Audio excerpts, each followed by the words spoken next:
नमस्कार। Enforcement directorate ED बनी तो कानून पालन करवाने के लिए है, लेकिन आज हास्य, विवाद, कंट्रोवर्सी और स्वयं की कानून की अदालत में धज्जियां उड़ाने वाली संस्था बनकर सामने आ चुकी। गजब बेइज्जती हो रही है साहब। सुप्रीम कोर्ट के सीनियर एडवोकेट को, अरविंद दातर को नोटिस थमा दिया। हद हो गई।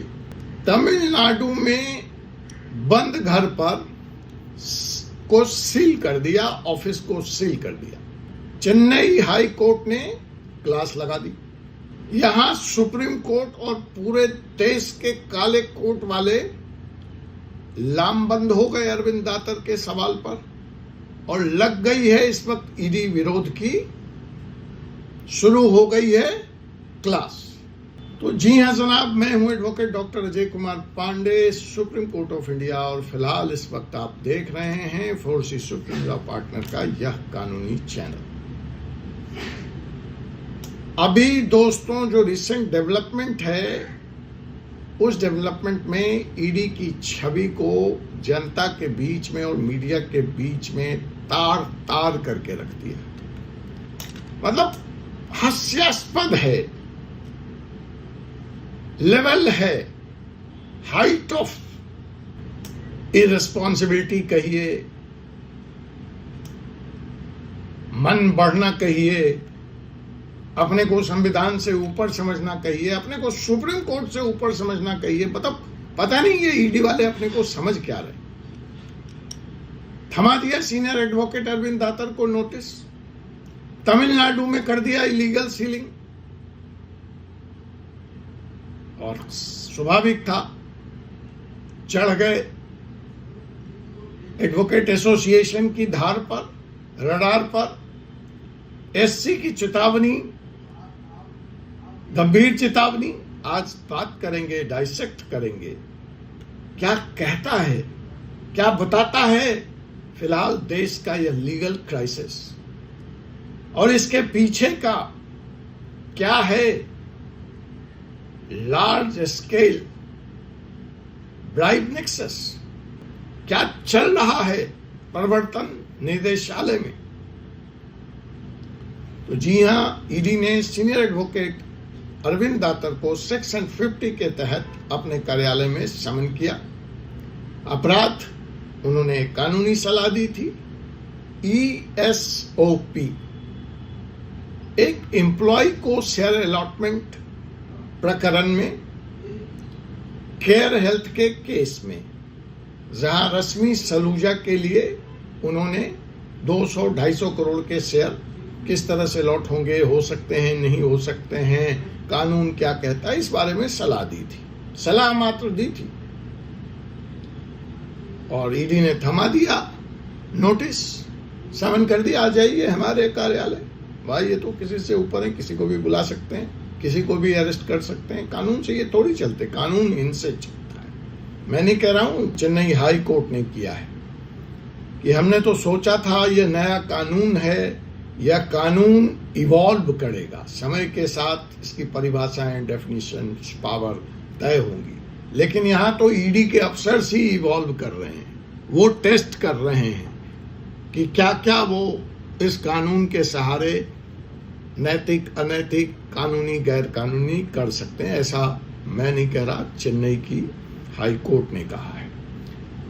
तो साहब बस क्या था, आनंद फानन में इधर नोटिस, और supreme court advocate on record association ने सर्वप्रथम, सबसे पहले आगे आकर इस नोटिस का विरोध किया, ऑब्जेक्शन लिया, और कहा कि ईडी हैज ओवररीच्ड इट्स पावर, यह इन्वेस्टिगेटिव ओवररीच है, और ईडी तुरंत प्रभाव से इस नोटिस को विड्रॉ करे।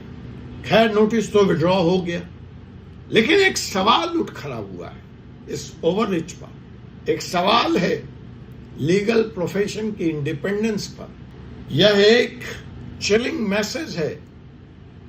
अगर लॉयर, एडवोकेट अपनी ड्यूटी करेगा तो क्या ईडी उसको टारगेट करेगा?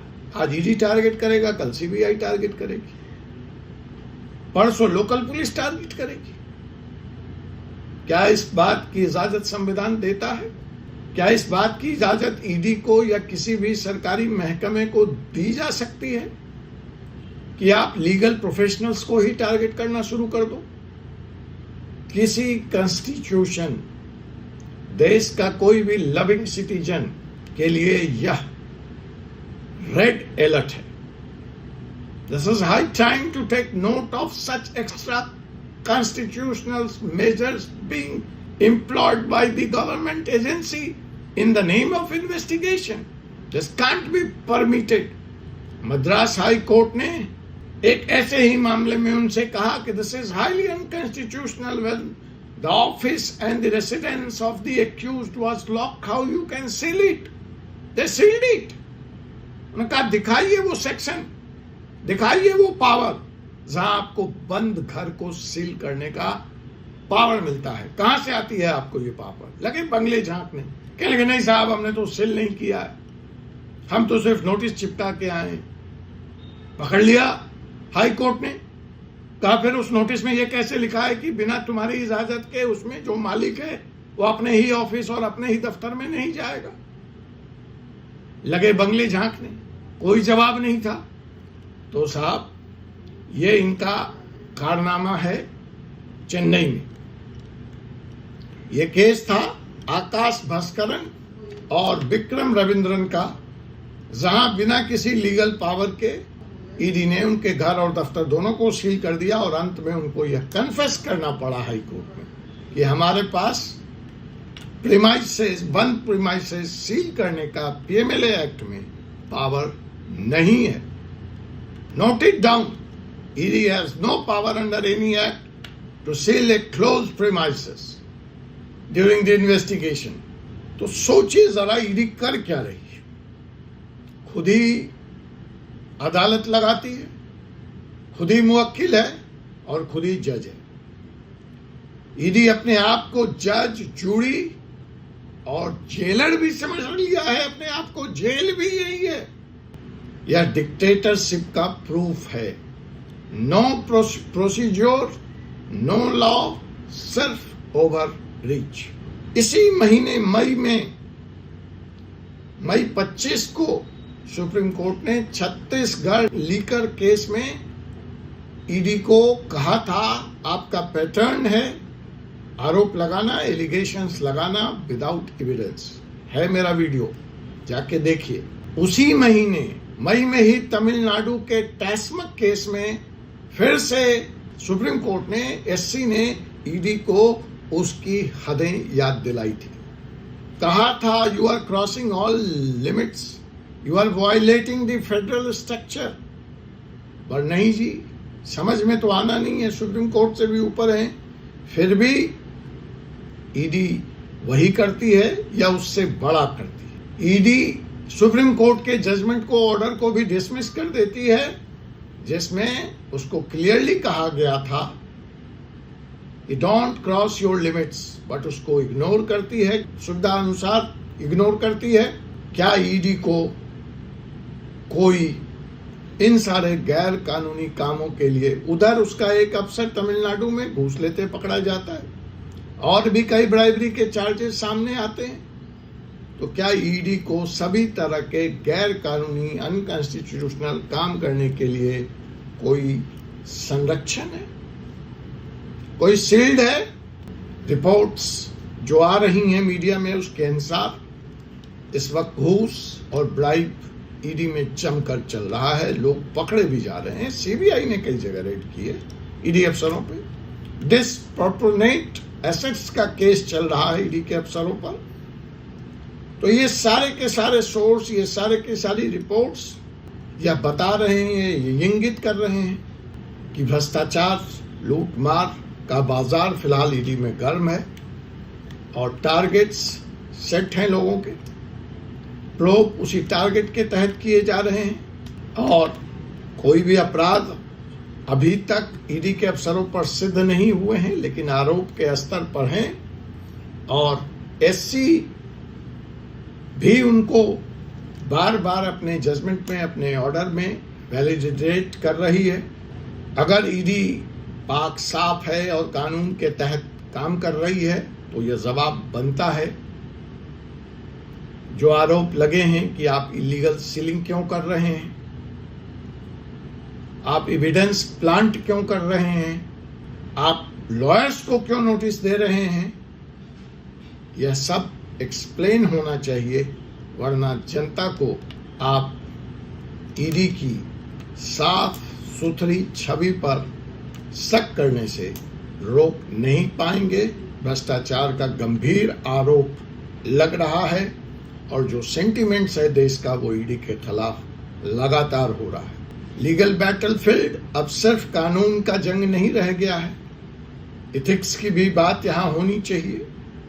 अगर आप जस्टिस वर्मा पे एक्शन चाहते हैं, जुडिशरी में करप्शन पर बोलते हैं, तो आपको अपना भी मुंह अपने आईने में देखना होगा।